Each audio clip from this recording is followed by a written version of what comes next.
¿Cómo están? Bienvenidos, buenas noches y muchas gracias por acompañarnos. Comenzando El Informante por TVN, TV Chile, 24 horas y 24horas.cl. Esta noche, por 8 votos contra 5, la Comisión de Salud de la Cámara de Diputados aprobó la idea de legislar respecto del proyecto que despenaliza el aborto en 3 causales: cuando está en riesgo la vida de la madre, cuando hay inviabilidad del feto y cuando se trata de embarazo por violación.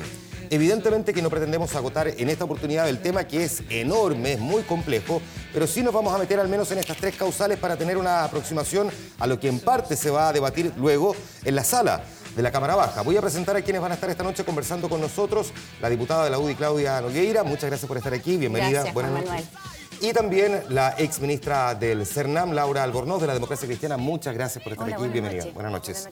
Más adelante también esperamos poder conversar con una doctora para que nos aclare algunos aspectos médicos frente al tema. TVN y la Universidad Diego Portales hicieron además un estudio para saber cómo van a votar los parlamentarios de la Cámara de Diputados cuando ya el proyecto en sala empieza a ser discutido en profundidad en sus distintos puntos.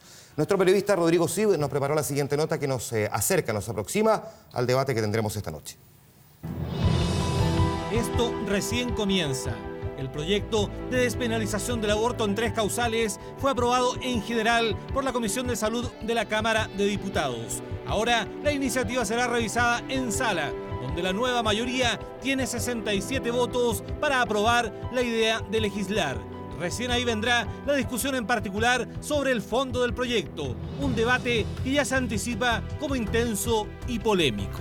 Se va a dar un debate muy ideológico, muy cargado en los temas valóricos del deber ser, del normativo, y no tanto desde el efecto que tiene en política pública o el efecto que tiene en las mujeres, por ejemplo. Yo creo que va a haber un debate muy ideológico en ese sentido. 119 diputados en ejercicio, porque uno, Rosauro Martínez de RN, está desaforado. 111 respondieron las preguntas de TVN y la UDP sobre el proyecto del gobierno. En caso de riesgo de vida de la madre, 54 están a favor de despenalizar, 38 en contra, 11 aún no saben cómo votarán y 8 no quisieron adelantar su posición. Respecto de la inviabilidad del feto, 53 están a favor, 39 en contra, 11 todavía no saben y 8 rechazaron anticipar su votación. En caso de violación, 45 están a favor, 40 en contra, 1 se abstendrá, 17 no saben cómo votarán y 8 mantuvieron su voto en secreto. Yo creo que hay partidos más complicados que otros. O sea, primero la Democracia Cristiana, porque tiene una división interna sobre el tema, pero además claramente un partido muy cercano a la Iglesia Católica y hay una presión de la Iglesia respecto del tema. Segundo, la UDI y Renovación Nacional, algunos sectores de Renovación Nacional. Creo que ellos son el foco de atención en este tema.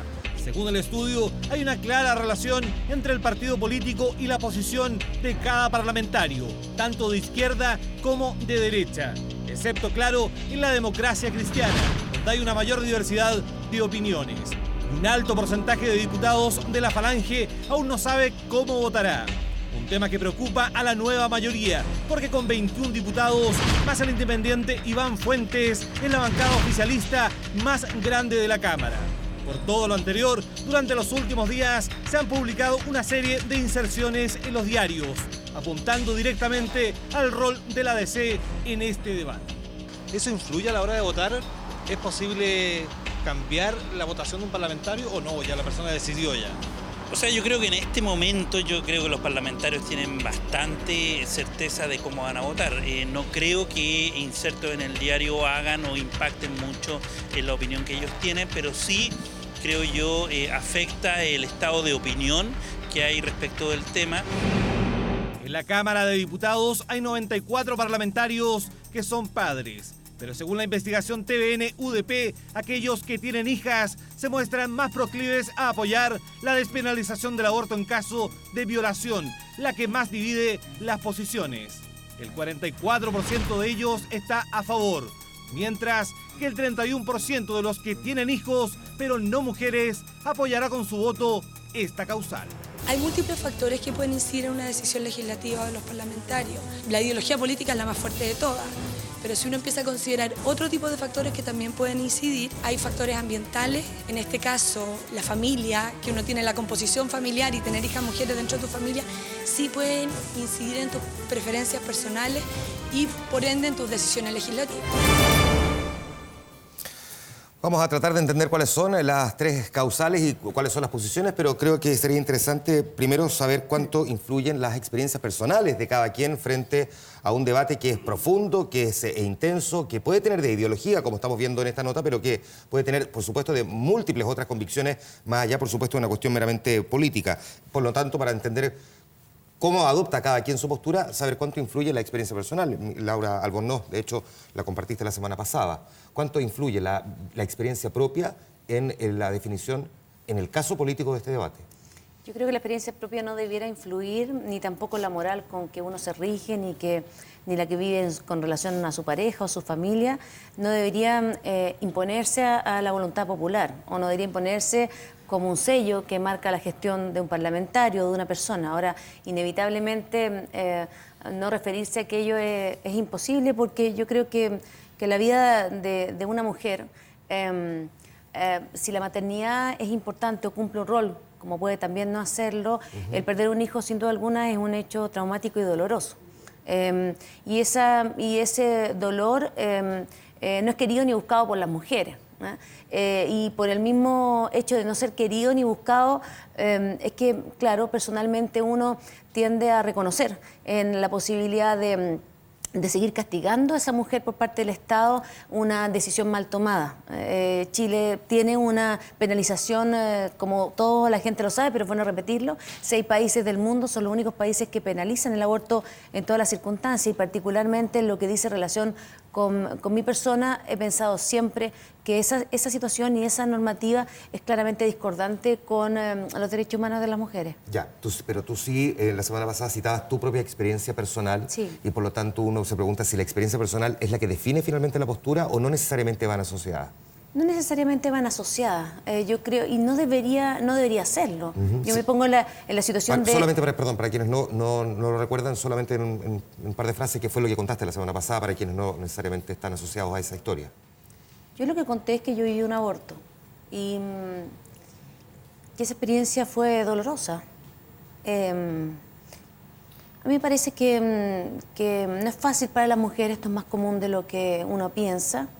Lo vivieron personas cercanas a mí, personas que me antecedieron, parientes cercanos, lo han vivido mujeres conocidas, amigas, personas comunes y corrientes. Yo soy una mujer común y corriente, por lo tanto he vivido como otras mujeres en Chile la experiencia del embarazo y la experiencia del aborto también. La misma pregunta, diputada Nogueira, ¿cuánto influye la experiencia personal al momento de adoptar también una postura frente al tema? Yo comparto lo que dice la Laura, que además fue exministra de la Mujer, donde el ministerio reconocía la protección a la maternidad y la función social que desempeña la maternidad. Yo creo que no debe influir, siempre las experiencias personales marcan, pero no son determinantes a la idea de legislar, y sobre todo en la idea de legislar un proyecto, a mi juicio, tan nefasto. Acabamos de ver que aprobamos la idea de legislar un proyecto que sin duda va a marcar un hito doloroso y vergonzoso, porque vulnera gravemente los derechos humanos de una persona que está por nacer. Y yo, Juan Manuel, no digo yo que es una persona la que está por nacer. Lo dice la Corte Suprema. La Corte Suprema dice en la sentencia el 3 de agosto del 2001, el que está por nacer, cualquiera sea la etapa de su desarrollo prenatal, pues la norma no distingue, tiene derecho a la vida, es decir, tiene derecho a nacer y a constituirse en persona con todos los atributos que el ordenamiento jurídico le reconoce, sin que a su respecto opere ninguna discriminación. El Tribunal Constitucional, en su considerando 54, dice: para el constituyente, el embrión o el nacituro es persona desde el momento de la concepción. El Senado también, y eso es importante porque esta es nuestra legislación y circunscribirnos a nuestra realidad. El Senado dice: el año 1999 se adoptó un acuerdo en la sala a propósito de la discusión del artículo 1 de la Constitución que cambió la expresión hombre por personas, en que se aprobó dejar constancia que el nacituro desde la concepción es persona en el sentido constitucional del término y por ende titular del derecho a la vida. Aquí estamos hablando, Juan Manuel, de derecho humano, de la dignidad humana de un ser inocente que está en el vientre materno. ¿Algo que apuntar respecto de esto? Yo soy profesora de Derecho Civil de la Universidad de Chile y mis alumnos que me están viendo seguramente recordarán la clase de ayer donde hemos tratado, justamente estoy viendo familia, el tema del comienzo de la existencia de las personas en materia legal. Y la verdad es que tú puedes citar tantas sentencias como una legislación que penaliza el aborto aguante en el papel. Puede citar todas las sentencias de la Corte Suprema porque esa Corte falla conforme a una Constitución que desde el año 89, en plena dictadura, le quitó el derecho a la vida. Porque quiero recordar, desde que nació la Constitución de la dictadura del año 80, hasta el año 89 en Chile se practicaban abortos terapéuticos y el dictador justamente antes de irse deja amarrada esta legislación que lo que hace es privar en 3 circunstancias además muy excepcionales a la mujer y la sanciona penalizándola. Entonces tú, diputada, puedes citar múltiples textos legales. Todos ellos están basados en una constitución, primero que nada espuria, nacida de una dictadura, que además es cosa de recordar las palabras del constituyente, Jaime Guzmán, integrante de tu partido, que decía que la mujer debía persistir en la maternidad, en el embarazo, aunque se enfermara, aunque corriera su vida, aunque corriera riesgo su vida, aunque resultara de ello su muerte. Entonces no me parece ilógico que estas constituciones que tú citas, que es justamente la que queremos cambiar, haga de esto un acto sacrílego. Lo que nosotros estamos planteando son la modificación en 3 causales extremas que justamente tienen que ver con la defensa de los derechos humanos de las mujeres.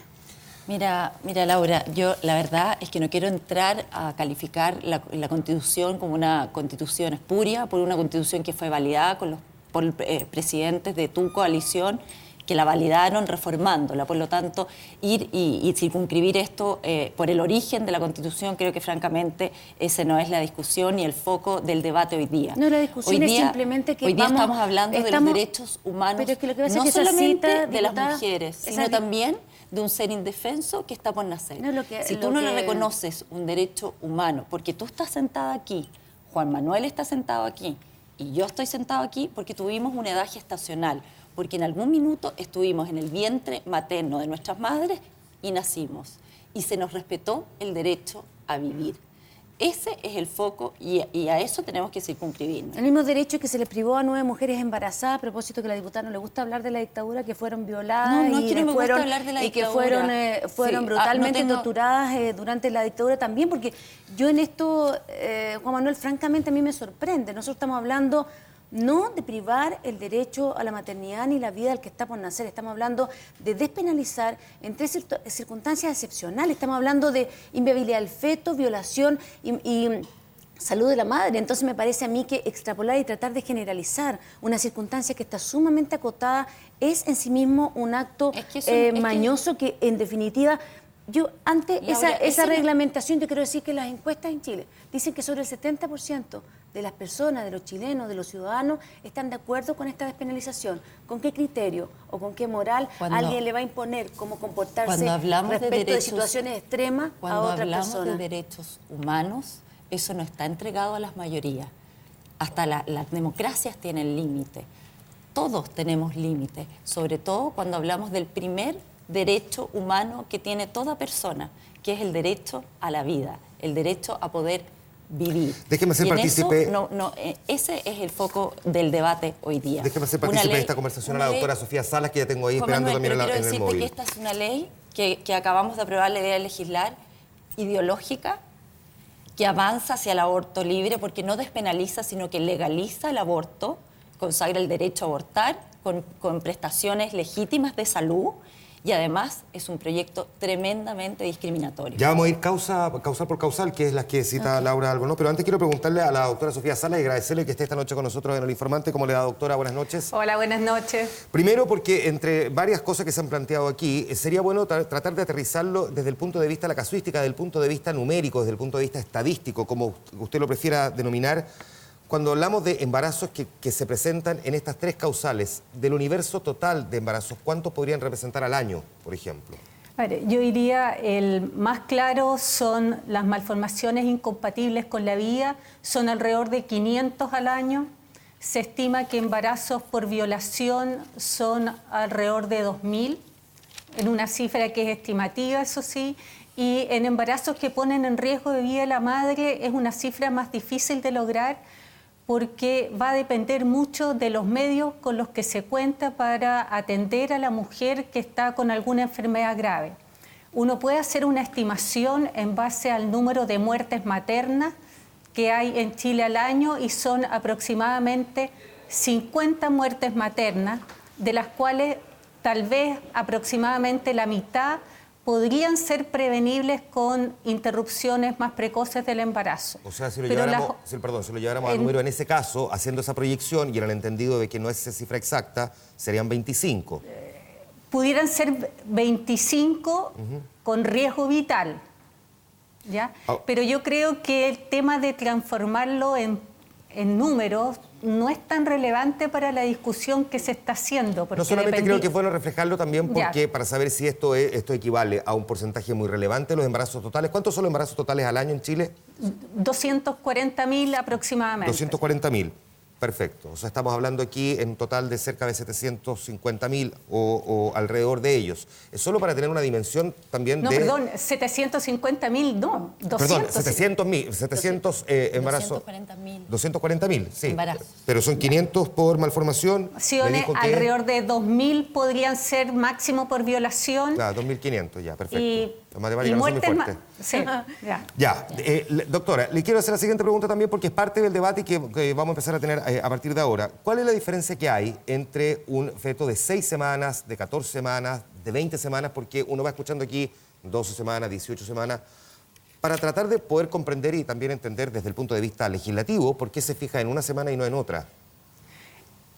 Cuando uno ve las causales de aborto libre, en general, se establece un límite de 12 semanas que tiene, por un lado, menor riesgo materno, la interrupción del embarazo, y por otro lado, el grado de desarrollo fetal bajo las 16 semanas, no hay experiencia sensible de dolor, es más difícil reconocerlo cuando es un embarazo de 6 semanas como una figura más parecida a lo que nosotros consideramos humano.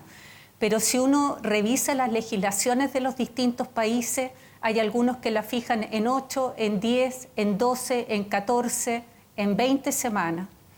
Y si hay riesgo de vida de la madre, no tiene ningún sentido fijar un límite de edad gestacional. En el caso de malformaciones, y el proyecto de ley así lo recoge, tampoco hay límite en edad gestacional porque va a depender del momento del diagnóstico, la eventual interrupción del embarazo. Y el proyecto sí establece límites bien precisos, 12 semanas para la violación de mujeres sobre 14 años y 18 semanas en las niñas menores de 14 años. Perfecto. Vamos a ir a estas causales entonces a partir de ahora. Le pido, doctora, si se puede quedar un segundo con nosotros para ir aclarando los conceptos. Primero, y también si la doctora tiene algo que decir, puede participar de esto para entender lo que ocurre actualmente hoy día en nuestro país cuando se trata del riesgo de vida de la madre. Parto contigo, Laura. Si una mujer está sufriendo una enfermedad grave y producto del tratamiento de esa enfermedad va a perder el embarazo, ¿se le deja de tratar o se le sigue tratando? No, no se le deja de tratar. Y yo no sé la experiencia, no sé la situación particular de cómo opera la ciencia médica hoy día.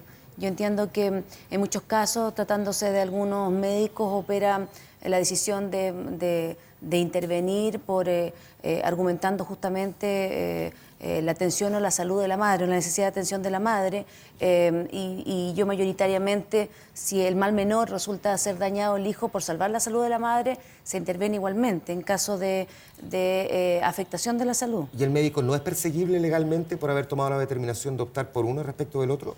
Yo tengo entendido que lo que pasa es que cada circunstancia es distinta a la otra, pero en estricto rigor no debería serlo cuando se aplica la ley médica. ¿Por qué es necesario entonces legislar sobre este punto?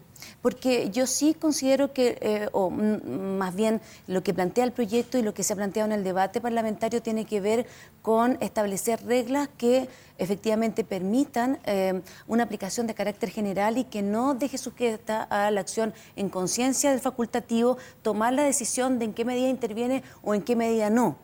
si es necesario salvar a la madre o de qué manera se puede actuar de esa forma, y también porque yo entiendo que en este caso particular es importante la decisión que también tome la mujer involucrada, que es todo el proyecto, en definitiva tiene que ver con eso, tiene que ver con cómo la mujer opina o toma una decisión informada que le permita a sí mismo, que no sea adoptada por el facultativo, sino por ella misma, si quiere uno salvar su vida. Déjame preguntar entonces, diputada, ¿se le podría perseguir legalmente al médico si es que tomara la decisión de la madre respecto, y ella, producto de esa decisión médica, ella pierde el embarazo? O sea, tal como lo ha dicho Laura, hoy día, por la práctica médica, en caso de riesgo de la vida de la madre, no hay ningún médico que deje de intervenir y aplicar una terapia para salvar la vida de la madre. Es más, si no llegara a intervenir para salvar la vida de la madre, podría ser causal de negligencia médica y penalizarse, el inhibirse a poder aplicar una terapia que salve a la madre. Por lo tanto,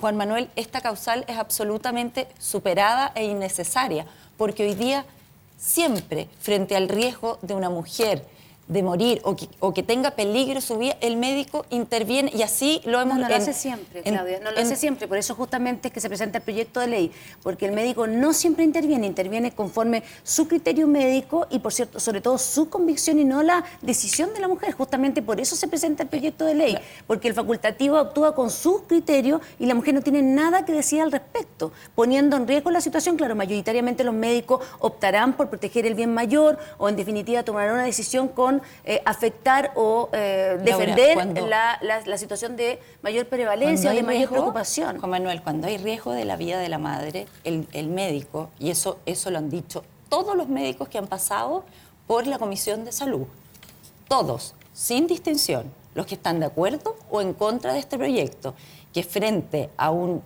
riesgo inevitable de la madre que podría causarle la muerte, tiene que intervenir y aplicar una terapia, porque además es la única vida, sin madre no hay hijo, por lo tanto tiene que aplicar una terapia para salvarla. Solo para dejarlo despejado, doctora, desde este punto, doctora Salas, ¿los médicos podrían ser perseguidos legalmente si toman esta determinación? En realidad no, yo creo que todos los médicos en Chile tienen claro que la primera prioridad es salvar a la única vida salvable en los casos extremos que han mencionado, que es la vida materna. Pero sí hay algunos médicos, cuando hemos discutido estos temas en algunos lugares, dicen, pero igual siento temor, preferiría tener tranquilidad jurídica, que el acto médico, que es correcto, no vaya a traer consecuencias negativas.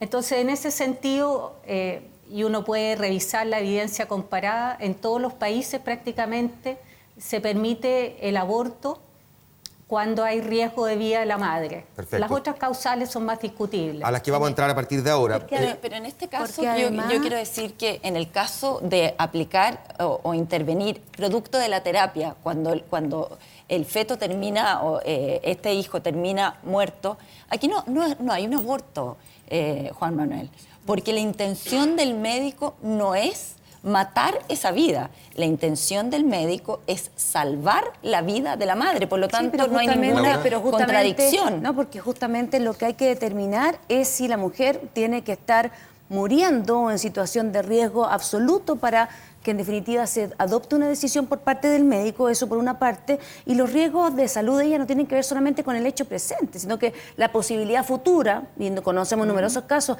hace poco tiempo atrás habló justamente tanto la exministra Cecilia Pérez, vocera del gobierno del presidente Piñera, en donde habló justamente de dos situaciones que ella había vivido que tenían que ver derechamente con su situación de salud. Habló también la exministra Paola Quintana, que lo tuitearon. Son cada circunstancia un hecho particular y no se refiere solo a la salud presente, sino también puede afectar la salud futura, y esa es una decisión que se tiene que tomar, no al final. Esa es otra parte. Pero estoy hablando del proyecto. Dos conceptos, Laura, Claudia, que son diferentes. Uno es en riesgo la vida y otro es en riesgo la salud, porque la salud podría abrir una puerta. Una brecha.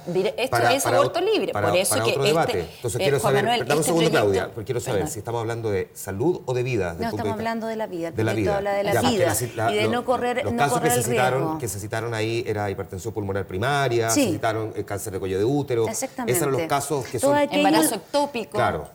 eclampsia tremenda, en el caso de la mujer que le sube la presión y llega a un hospital con 4 meses de embarazo y se está muriendo producto del alza de esa presión, el médico no duda en intervenir a esa mujer. Yo creo jamás, que no porque podríamos, incumple. yo creo que lo incorrecto de esto es tener que someter a la mujer a la condición de estar a punto de morir para tomar una decisión respecto a interrumpir el embarazo. O sea, esperar que se corra peligro su vida para actuar. Y en ese caso, el médico, claro, siempre en última instancia va a tomar la decisión de intervenir a la mujer para salvar posiblemente su vida, pero lo que se quiere es justamente prever esa situación. A las dos déjame hacer una pregunta y respóndame con toda la honestidad posible.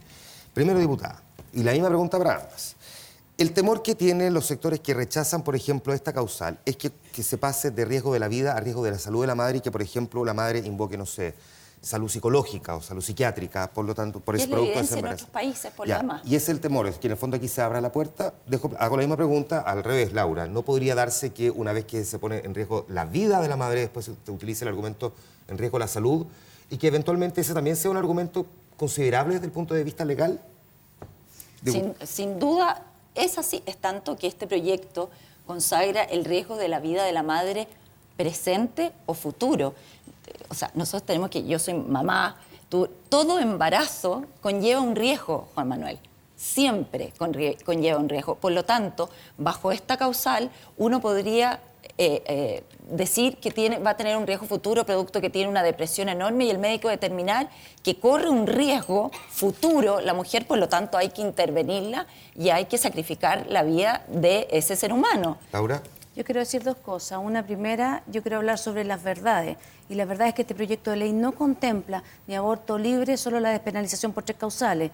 Entonces yo creo que hacer política pública ficción es un error, porque eso es engañar a los ciudadanos que nos están escuchando, engañar a las personas. Yo quiero hablar del proyecto que hoy día presentó el Ejecutivo y que está siendo sometido a discusión.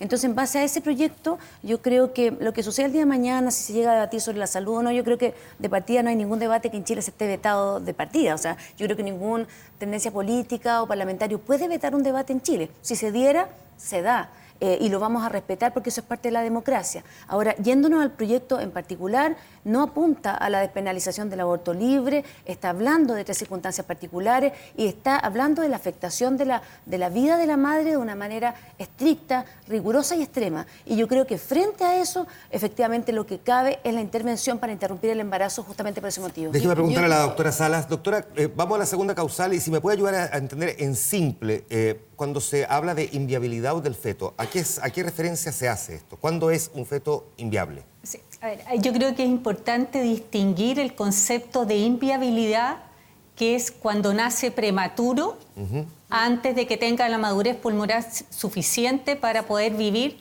fuera del útero, a malformaciones incompatibles con la vida extrauterina o malformaciones letales, como puede ser la más clásica, el feto anencéfalo, acráneo, acardio, es decir, sin corazón, algunas malformaciones importantes del sistema nervioso central, que nazca o que se desarrolle sin riñones, y son relativamente contadas las malformaciones incompatibles con la vida. También algunas alteraciones cromosómicas como trisomía 13 o 18. Y la ciencia médica ha avanzado lo suficiente como para, con los medios adecuados, técnicos, aparatos adecuados, profesionales competentes, poder hacer diagnósticos certeros de estas malformaciones, que no se pueden hacer, eso sí, a nivel de atención primaria, que es donde se hace la pesquisa.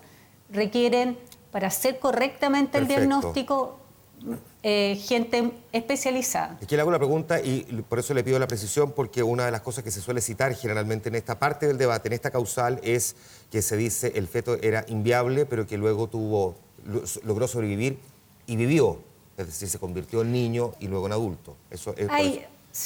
La medicina está plagada de excepciones, pero si el diagnóstico es bien hecho por profesionales competentes, el error es mínimo. Lo que sí pasa en algunas de estas malformaciones, que tienen sobrevida luego de nacer por días, semanas, incluso meses, con muy mala calidad de vida. Entonces, el médico no le puede decir se va a morir apenas nazca, porque de hecho más de alguna vez las mamás han tenido que llevarse a esta guaguita severamente enferma para que mueran un par de semanas después.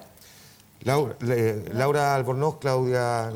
Perdón, Claudia. No, es que aquí tenemos que circunscribir el debate a lo que realmente importa y poner el foco en eso. Aquí estamos hablando de la vida de un ser humano, de la dignidad de un ser humano y de la protección que merece la vida del que está por nacer. Eso está dentro de los principios fundacionales de tu partido y están así que la senadora Alvear ha defendido el derecho a la vida fuertemente. Además, este no es un proyecto que despenalice el aborto en 3 causales. Este es un proyecto que legaliza el aborto, que consagra el derecho a la mujer para abortar.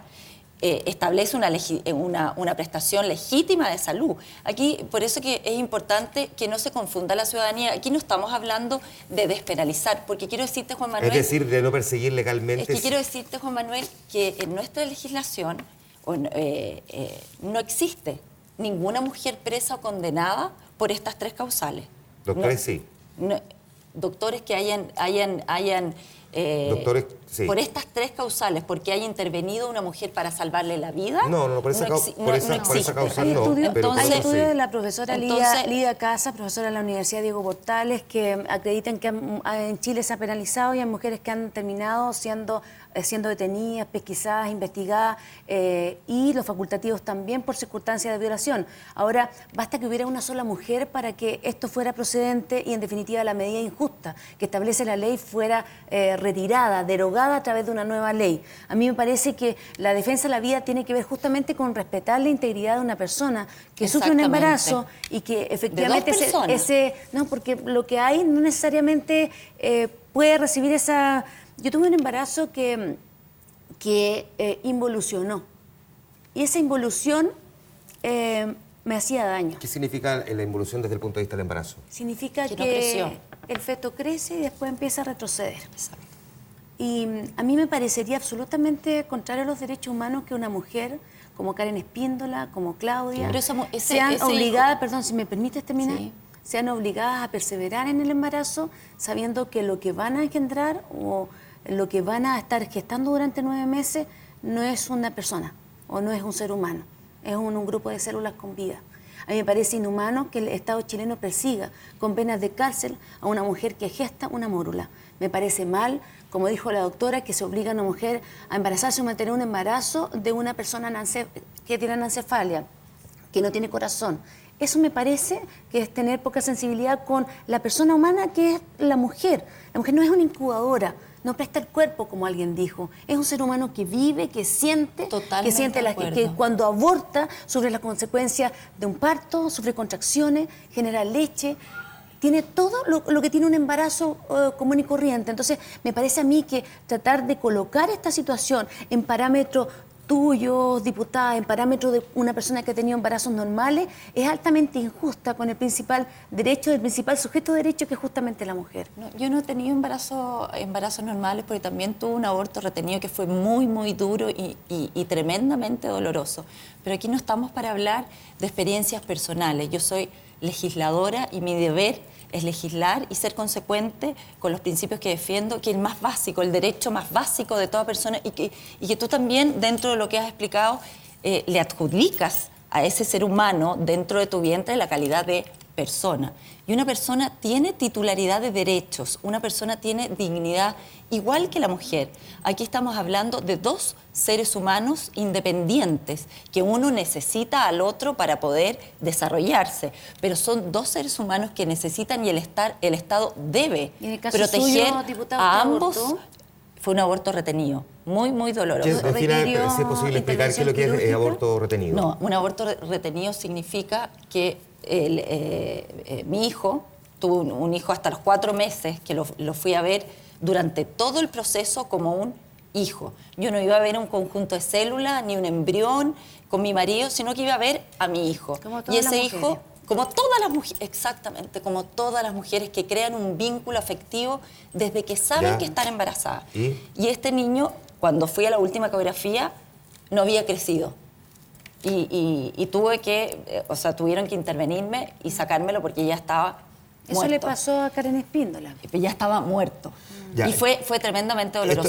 Esto que defines tú, Claudia, en el caso de una mujer que sabe que su hijo, desde el momento en que nazca, va a morir, por ejemplo, porque no tiene corazón, o como bien explicaba la doctora Sala en las causas, ¿califica exactamente en esta descripción que tú estás haciendo de vida, cuando en la práctica es una vida que está dependiendo de la otra, simplemente porque cuando se corta ese vínculo, el cordón umbilical, para decirlo en buen chileno, va a dejar de vivir?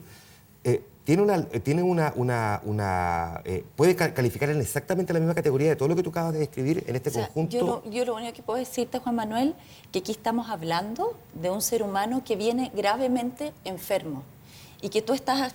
Este proyecto gravemente enfermo, viene inviable. Gravemente es inviable. Porque están así que si no existiera un ser humano no estaríamos discutiendo este tema. Claro, es un ser humano pero, vivo. Diputado, usted Pero podría... por eso se habla de la inviabilidad. Pero, diputada, que viene gravemente enfermo, y quiero decirte que además esto lo hemos visto en la Comisión de Salud, que claramente aquí no hay certeza de diagnóstico. Hay muchos diagnósticos y además nuestro sistema de salud público no está en condiciones ni preparado para hacer diagnósticos tal como lo decía la doctora, con esta precisión para declarar malformaciones, porque además quiero decirte que este proyecto no habla de inviabilidad letal, habla de malformaciones incompatibles con la vida. Sí. ¿Qué es lo incompatible con la vida? Son niños que vienen gravemente enfermos, donde el Estado no se hace cargo. Un niño que viene con espalda bífida, que puede operarse intrauterinamente, el Estado se desentiende, no la acompaña, y es una mujer que vive sola esa maternidad. ¿No abre ahí la puerta para una, digamos, interpretación distinta a lo que acaba de escribir la doctora, precisamente esto de la incompatibilidad con la vida? Yo creo que aquí hay personas... Yo le puedo decir como profesora de Derecho Civil que en nuestro derecho uno es persona desde que nace, se corta el cordón umbilical y la propia ley dice sobrevive un momento siquiera. Y ese concepto de persona que ampara nuestra legislación, aunque proteja la vida al que está por nacer, por cierto, es una regla que rige y que yo puedo hacer entender como abogada, pero respecto de la ciencia médica yo me atengo a lo que dice la doctora cuando hablamos de inviabilidad. Aquí no existen niños gravemente enfermos, existen fetos que tienen inviabilidad, son dos cosas distintas. El proyecto de ley presentado no pretende, no establece la posibilidad de que la madre pueda interrumpir un embarazo de un niño gravemente enfermo. Lo que hace es establece la posibilidad, que no es una obligación, en su caso se tomó una decisión. Hay mujeres que no han tenido la posibilidad suya de practicarse seguramente un aborto en las condiciones que usted se la practicó o que yo la viví. Entonces me parece a mí que tratar, que eso es un factor también importante a considerar, pero sobre todo a mí me parece que es importante establecer esta distinción. Nosotros no hablamos de enfermedad de niños, este proyecto de aborto no intenta abortar a los niños que están gravemente enfermos, sino de los que no tienen ninguna posibilidad de sobrevivir, como la doctora lo señaló. Tengo la tercera causal. Es que sobre eso, Juan Manuel, primero quiero decir, yo no soy profesora de Derecho Civil, sino soy abogado. Yo modestamente puedo decirte que el artículo 55 del Código Civil define lo que es persona. Persona es todo individuo de la especie humana. Un ser humano en gestación es un individuo de la especie humana, ¿o no, Juan Manuel? Cualquiera sea su edad, sexo, estilo, condición. No soy ni profesor de Derecho Civil ni abogado. Pero no me podrás decir de que cuando una mujer está embarazada está esperando una cosa o está esperando un ser humano. Supongo yo que ante el registro civil es que me parece se definirá quién es persona o no, a partir de qué puede ser inscrito o no. Persona es todo individuo de la especie humana, cualquiera sea su edad, no define qué edad, la edad gestacional, sexo, estirpe o condición. Y lo que dice Laura es la existencia, que también se refiere al Código Civil, la existencia legal de toda persona comienza al nacer, y se entiende nacer haber sobrevivido un instante siquiera al parto. Pero esa es la existencia legal. Un niño que está por nacer es titular de derecho. Eso es para efectos patrimoniales, pero no le desconoce la calidad de ser humano, de un individuo de la especie humana que merece, que tiene dignidad, diputada, y que respecto y que de debe esto ser podríamos protegido. hablar largamente respecto a las posiciones de la doctrina. Yo me atengo a lo que señala la ley. Y en ese contexto, yo te lo acabo de dictar parece, todo lo que dice la ley, no el Tribunal Constitucional, ya, pero déjala la completar el Corte argumento. Suprema, yo lo que las convenciones. A mí lo que me parece es que aquí ha habido distintas posiciones respecto de cuando se produce o cuando se genera o cuando nace la persona. Antes se decía que desde el momento de la anidación, después se dijo que desde la fecundación.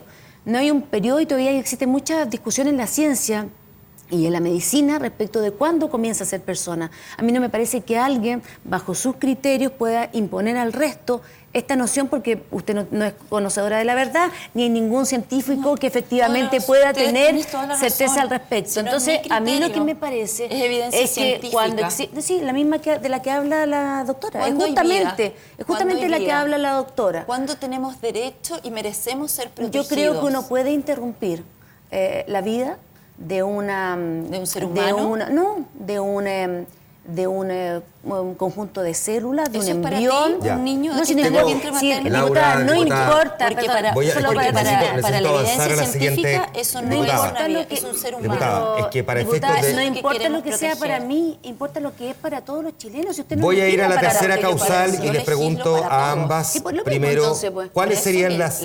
Diputada, aquí. Merece ser protegida la vida. La idea es que esta sea una conversación para los televidentes también y no simplemente un intercambio donde no se van a poner de acuerdo y es evidente, y además donde, una vez más, vuelvo a recordar que estamos hablando sobre las tres causales y no nos vamos a poner de acuerdo en este programa, como bien lo expliqué al principio, sobre cuándo comienza la vida, porque no es el debate que hoy se dio en el Parlamento. Voy a la tercera causa, que es la de embarazo por violación. Primero, y sería bueno para precisar...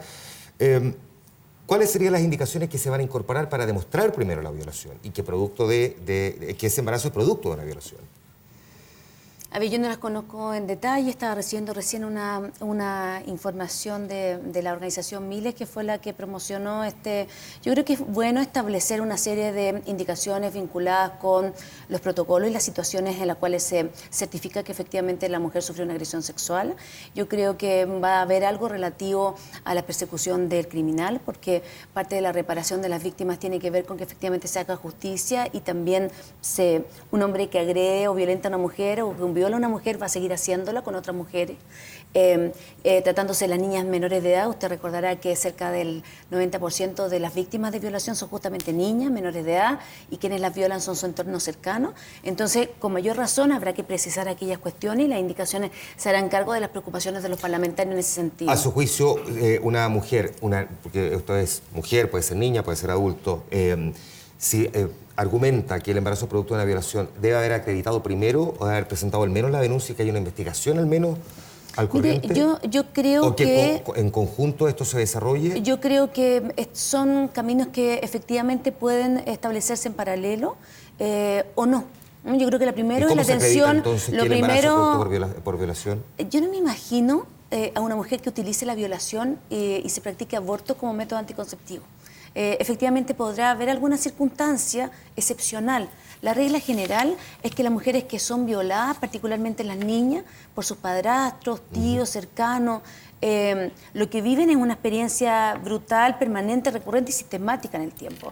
Me tocó trabajar en el Servicio Nacional de Menores revisando justamente las querellas que se presentaban para proteger y resguardar a las niñas agredidas después de haber sido abusadas sexualmente. Y la verdad es que además de conocer los relatos que afectan a estas niñas, de conocer el largo periodo de afectación de su integridad física que ellas sufren, uno puede concluir que en términos generales son situaciones muy excepcionales de las cuales la ley se tiene que hacer cargo. O sea, nosotros no podemos, eso me lo preguntaban el otro día, y no podrán acudir las mujeres a alegar que fueron violadas para practicarse un aborto. Me parece inconcebible siquiera partir del supuesto que las mujeres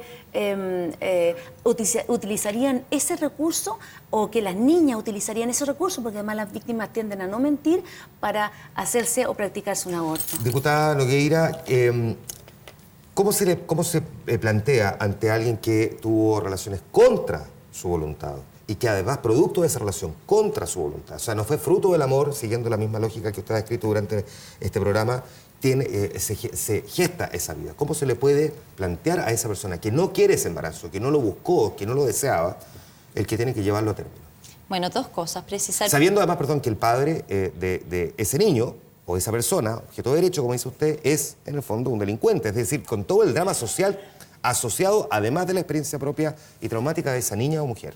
Sí, es un delincuente que no lo condenas a muerte, como si vas a condenar a muerte a un niño sano, a un niño que no tiene, que los estás discriminando por el origen de su concepción.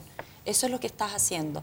Nadie puede ser indiferente al tremendo dolor que significa una violación. Nadie. Pero esa mujer que tiene ese dolor, por eso que este es un proyecto que es tremendamente discriminatorio y que no se hace cargo de un problema mucho mayor, Juan Manuel, que es la soledad, el abandono y la vulnerabilidad en que viven esas mujeres. El ARCOG, un destacado epidemiólogo, dice que frente a una mujer con esta decisión dramática de decidir hacerse un aborto, no es libre, sino que está, y aquí estas son las razones por las cuales una mujer se somete a un aborto. El miedo y el temor, un 43%, la coerción, un 44%, un 2% solo al abuso sexual. Esto es, perdón, ¿de dónde? El ARCO, que es un epidemiólogo de la Universidad de Concepción, que no puedo estar en la comisión, pero que ha estado en varios seminarios hablando de que el 85% de los abortos se podrían evitar si existiera algo que es tremendamente importante y que no contiene este proyecto, y que hoy día, diputadas de la Alianza, hemos presentado un proyecto de acompañamiento, Juan Luis, de acompañar Juan Manuel, perdón, de acompañar a la mujer, de protegerla, de darle la contención. Perdón, diputada, ¿no hay una contradicción ahí mismo cuando usted dice que nuestro sistema de salud público no es capaz de hacerse cargo ni siquiera de diagnóstico más o menos certero, que me digan que van a tener programas de acompañamiento cuando uno considera la realidad dispareja, geográficamente incluso de nuestro país, donde en zonas apartadas, donde todavía debatimos si vamos a construir puentes o no para poder acercarlo, las posibilidades de acompañamiento, la verdad, son nulas? No, pues al contrario. Eso es mucho más importante, ese es el foco en el cual tenemos que centrarnos, una política. Hoy día el Ministerio de la Mujer, después de una larga lucha que dimos diputadas de la Alianza, el Ministerio de la Mujer no se refería ni una vez a la maternidad. Logramos que el Ministerio de la Mujer consagrara la protección a la maternidad. Hoy día el acompañamiento es mucho más certero para evitar la muerte de un ser inocente que la calidad de los ecógrafos de Arica Punta Arenas que van a declarar hoy día un médico especialista. Yo te pregunto a ti, ¿tú te operarías el corazón con un médico general? Las preguntas aquí las estoy haciendo yo, y si vamos a perder tiempo respondiendo lo que yo diga, que no le interesa a nadie, Manuel, francamente por qué? No es la idea. Diputada, déjeme preguntarle otra cosa, además en esta misma línea. ¿Qué pasa cuando el niño es fruto de una violación producto de un familiar directo? Por ejemplo, el padre. Es tremendamente doloroso y fuerte. ¿Tiene ese niño la culpa de haber sido concebido en esa circunstancia? ¿Tiene que un crimen tan horroroso como es la violación o el abuso reiterado, porque aquí no estamos hablando de lo que entendemos, Juan Manuel, de una violación como agresión brutal? Aquí estamos hablando de agresiones sexuales permanentes. Sí, que son permanentes como la mayoría de los casos. Abusos sexuales. Bueno, en este sentido, ahí hay una agresión feroz en contra de una mujer que se le deja solo, porque la ley no establece ningún sistema de acompañamiento y contención. Y le vas a agregar a eso un trauma mayor, que es disponer de la vida de un ser humano inocente que no tiene ninguna culpa de la condición en la cual fue concebido. A pesar de que la madre incluso planteara que no quiere tener ese hijo, que no quiere llevar adelante ese embarazo, que para ella es demasiado traumático hacerlo. Esa madre no ha tenido ninguna oportunidad, por eso este proyecto atenta contra los derechos humanos de la mujer, porque, Juan Manuel, la mujer no tiene ninguna posibilidad, en este caso, porque no se le ofrece nada más que el aborto. Y el aborto claramente no es la solución que las mujeres esperan. Yo, Juan Manuel, soy diputada de comunas vulnerables, donde las mujeres me dicen, diputada, nosotros tenemos una maternidad sola, abandonada, el Estado no se hace cargo de nuestra maternidad. No es solamente el discurso de proteger la vida. Nosotros, como decía Monseñor Goich muy bien, no basta solamente decir que estamos a favor de la vida, sino también tenemos que hacernos cargo de esa vida, económicamente, socialmente, asistencialmente. Laura. A mí me parece que intentar imponer sus convicciones o las convicciones de su sector a todas las mujeres es altamente incorrecto. Y que es súper legítimo que usted piense de esa forma, pero no puede, como Estado laico, tratar de imponer sus creencias a cómo pueda sentir, creer, profesar una mujer distinta a usted. Lo que está haciendo este proyecto de ley no es imponer, está estableciendo la posibilidad de que una mujer en caso de violación opte por la interrupción del embarazo y no sea penalizado. Siempre podría optar. ¿Qué pasa? Porque se ha citado el caso de menores de 14 años. ¿Quién tomaría la decisión en el caso de la menor de 14 años? ¿Ella misma? No, yo creo que cada circunstancia es particular. Hay casos de los cuales uno conoce que las menores de 14 años son agredidas con no con descendencia, pero con complicidad de otros adultos que son responsables emblemáticos para estoy ella. pensando Yo me en eso imagino mismo. que ahí entonces los facultativos, el acompañante, el consejero, los mismos procedimientos que se estableció respecto a la entrega de la anticoncepción de emergencia, podrán operar, en este caso serán las indicaciones en las que el sistema de acompañamiento, nadie se puede negar a que hay un sistema de acompañamiento. Ahora yo le quiero decir que a mí me tocó instalar en el país casas de acogida para las víctimas de violencia. Y la verdad que es una tarea compleja, porque contrariamente a lo que dice la diputada Nogueira, lo que no es efectivo, el Servicio Nacional de la Mujer desde sus orígenes tiene como prioridad la protección de la maternidad, lo dice la ley del año 1991. E instalarlo y hacer que funcione son dos cosas distintas. Entonces, cuando uno habla justamente de esta circunstancia y intenta decir el Estado va a crear un sistema de acompañamiento y vamos a tener... Hoy día tenemos conflictos con el Servicio Nacional de Menores, salieron denuncias sobre abuso sexual en una institución del Estado. Dame un segundo, diputada, déjeme volver un punto atrás, Laura, porque si efectivamente una menor de 14 años queda embarazada, como bien ha dicho Soledad Alvear, por ejemplo, de su mismo partido, no solamente en este caso, sino que en otros esto podría ser la vía libre para los violadores si es que efectivamente no queda registrado de qué manera se hacen las denuncias en contra de los violadores. En el caso de una menor de 14 años que haya sido abusada por su padrastro, por un familiar directo, su padre, efectivamente, si es que no es ella quien además va a participar de la toma de decisiones, lo que ya de por sí es tremendamente complejo considerando la edad de esta niña, podría llevar a que sea un familiar directo, o sea, es decir, alguien cómplice de los abusos sistemáticos que ha sufrido esa niña, a que además se practique el aborto. No podría generar esto ser peor el remedio que la enfermedad. No, mire, yo, dos cosas. Insisto con una idea. No se está imponiendo aquí una sola solución. Se está estableciendo la posibilidad de que no se penalicen ciertas circunstancias. Y en el caso de los menores de edad habrá que atender muy cuidadosamente a cada caso. Evidenciar con informes periciales, informes sociales, cómo es la composición de la familia, quiénes puede haber actuado como cómplices. Las investigaciones policiales tendrán que determinar cuál es la situación de riesgo de la menor de edad o no lo es, cuál es el adulto que ella es un referente para el menor de edad y tendrá que hacer los informes que corresponden. No, tendría que operar las cosas como generalmente proceden las investigaciones. El servicio médico legal o la entidad que corresponda de salud hará la pericia médica, pero lo que no podemos hacer es, bajo ese supuesto, el supuesto como afirmaba la ex senadora Soledad Alvear, que ha sido una férrea defensora de la tesis contraria, suponer que con eso, como puso en su Twitter, aquí vamos a dar libertad para que los violadores salgan a ejecutar actos como estos. Me parece que ese entendimiento es subestimar la inteligencia de los ciudadanos. Esta causal, no sé si es posible, señor director, la mostremos en el gráfico a propósito de la encuesta que hicimos con la Universidad Diego Portales entre los parlamentarios, 111 en total de 119. La vamos a ver en pantalla. Diputado, creo que ha hablado bastante. Vamos a ver en caso de violación. A favor, 44%, en contra, 41%, se abstiene no 44%, 44 diputados, 41 en contra, uno se abstiene, pero hay 17 que no sabe y 18 que no quisieron contestar y adelantar cómo van a votar. Es decir, hay 17 personas que hasta ahora no han resuelto y 8 que pueden haber resuelto en uno u otro sentido. Es decir, es en este caso, si es posible, rápidamente no vamos a mirar las otras dos causales para que comparemos. A favor aquí hay 44, pero en el caso de inviabilidad del feto hay a favor 52. Y en la tercera causal aparecen, ya lo vamos a ver en pantalla, 53, es decir, es precisamente este debate, este punto, el de la violación, el que probablemente genera más dudas. De hecho, en la Araucanía una niña fue violada por su padre y quedó embarazada. Déjeme volver con la doctora Sala un segundo. Todos los días. Yo sé que la pregunta es cruda, pero es una pregunta que probablemente mucha gente, no probablemente, de seguro mucha gente se hace, doctora. ¿Cómo se practicaría desde el punto de vista legal un aborto? ¿Qué tan complejo es? Porque aquí lo que ha dicho la diputada, entre otras cosas, es que hay finalmente una legalización, no simplemente una despenalización. Por lo tanto, se ponen políticas de salud pública a disposición de esto. Tú me preguntas más bien desde el punto de vista médico, desde ¿cómo el punto se de realiza? vista Ya. Depende un poco de la edad gestacional, de qué manera es más efectivo y de menor riesgo vaciar el útero. Pero habitualmente se dan medicamentos para modificar el cuello del útero y luego proceder al vaciamiento, y si es en edades gestacionales más avanzadas, medicamentos que ayuden a la contracción uterina, luego de haber ablandado, por así decirlo, el cuello del útero.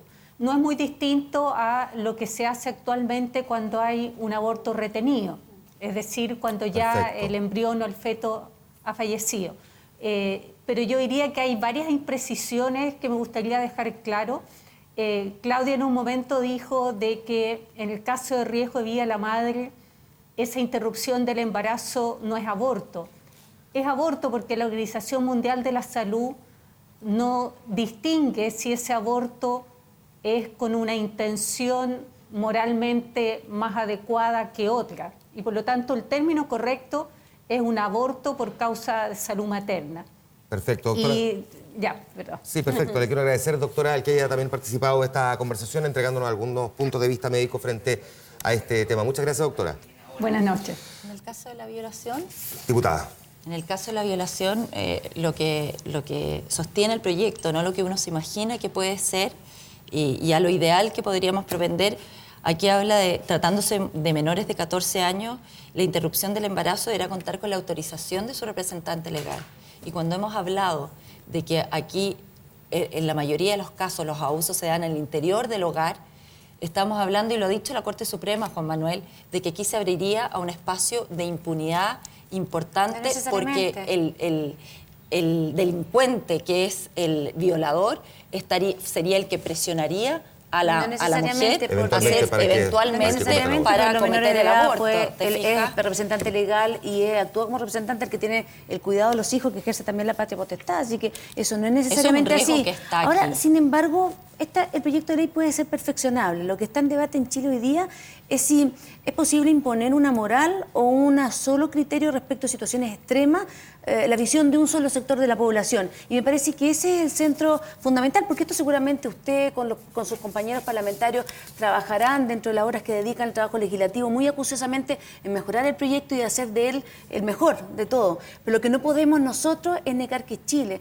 debata sobre la penalización y la situación dramática que viven muchas mujeres para las cuales justamente se presenta este proyecto. Para que yo no estoy de acuerdo en mejorar este proyecto porque este es un proyecto que atenta contra los derechos humanos básicos de una persona. ¿Se va a marginar de la discusión? Por lo tanto, no voy a estar en la discusión, pero no significa que esté propendiendo a mejorar un proyecto que en la base y en la esencia es un proyecto que atenta y vulnera contra los derechos humanos de una persona. Recordemos desde el punto de vista técnico cómo va a funcionar esta votación. Aquí no estamos diputada, hablando un segundo. Desde el punto de vista técnico, esto primero se aprueba en la Comisión de Salud, que es lo que ocurrió hoy día, 8 votos contra 5, pasa a la Cámara, donde se tiene que volver a votar, la idea de legislar ya en la Cámara, y luego empieza ya el debate en detalle sobre el proyecto propiamente tal.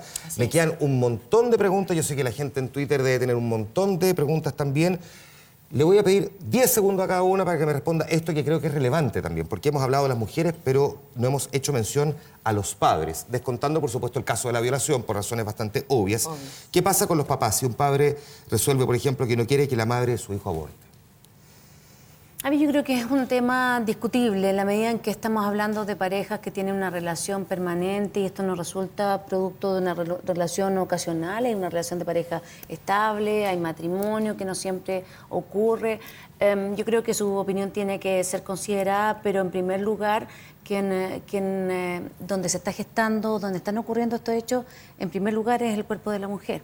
Y yo creo que es un factor importante la opinión del padre, pero en último caso, como también lo hace la ley respecto al cuidado, lo hacía respecto al cuidado de los hijos, respecto a determinadas cuestiones vinculadas con los hijos, es en primer lugar importante escuchar la opinión de quien sufre los trastornos, de quien fue agredida sexualmente y quien en último caso está corriendo en riesgo su vida. Sí, por eso estoy despejando el caso de la violación, porque eso tiene una consideración diferente, pero ¿por qué tendría que ser una relación estable? ¿Por qué incluso si es una relación ocasional, ese padre podría decir, yo quiero hacerme cargo por lo menos de las horas siguientes de ese niño, si es que su posibilidad de sobreviva es escasa, es decir, cuando nazca va a morir? Compartir el embarazo. Me parece que... ¿O quisiera compartir el embarazo? Sí, no, yo me estaba refiriendo a que hubiese sido embarazo de una relación sexual ocasional, no necesariamente de alguien a la cual uno puede... No, el padre también me parece que es una opinión importante, pero en último caso y de manera definitoria, quien debiese actuar desde mi punto de vista en último término.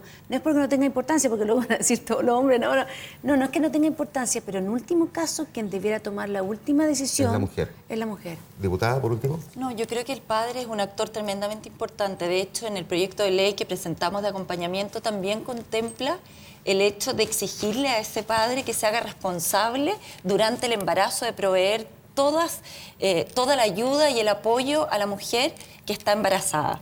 Y en ese sentido, Juan Manuel, el padre, un hijo se hace de dos, y son ambos tan responsables, a mi juicio, durante la espera de ese hijo y también cuando nace ese hijo, porque cuando nace ese hijo, sea una relación ocasional o no ocasional, la ley le exige responsabilidad de hacerse cargo y mantener y procurar y contribuir a la crianza de ese hijo. Porque ese padre que está ilusionado y que quiere compartir con esa mujer ese embarazo, porque le hace ilusión, porque es un hijo el que va a tener, no va a tener derecho a voz y a decisión. No, yo estoy diciendo que yo creo que es un actor tremendamente importante usted a la está hora basando de los decidir. argumentos que usted quiere pensar. Yo no he dicho eso. Yo he dicho que en último término, en Chile nacen 240.000 niños al año y se presentan al año 120.000 demandas por pago de pensiones alimenticias reiteradas por no pago. Me parece súper legítima la opinión del padre. Lo único que he dicho es que en primer lugar y en último caso quien decide, por cierto, es la mujer, porque de su cuerpo se trata. Bien, se me fue el tiempo ya. Es que ya lamentablemente tengo que dejarlo hasta aquí. Nos queda todavía programa y nos quedan varios todavía para seguir conversando. Esto va parte a la Comisión de Constitución. Así es. A la Comisión de Constitución, después va a la sala y solamente decir, Laura, que esto no es un tema de imposición. Tabaré Vázquez, expresidente Uruguay, masón y socialista, vetó una ley de aborto. Laura Albornoz, por atentar muchas gracias por contra estar la aquí. dignidad de la Claudia mujer. Nogueira, muchas gracias por haber estado aquí. A ustedes los dejo